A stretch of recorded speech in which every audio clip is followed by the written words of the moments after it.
Alis na po ako. O sige, ingat ha. Mag-ingat ka sa pagtawid mo sa kalsada ha. Apo. Ha? Asan yung anak ko? Hello? Hello? Anak, nasan ka na? Namimiss na kita. Mama, nandito pa ako sa pintuan. Ay, alis na ako ha. Ingat ha.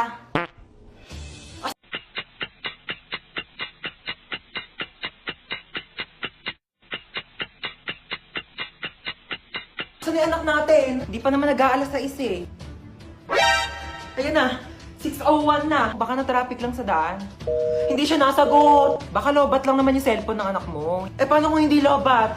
Hinold up yung cellphone niya. Tapos hinold up siya. Tapos kinuha yung mga laman loob niya. Tao po. Ay, hello po. Kaibigan ko po yung anak nyo. Asan yung anak ko? Nasa ospital po siya ngayon. Nasa ospital siya?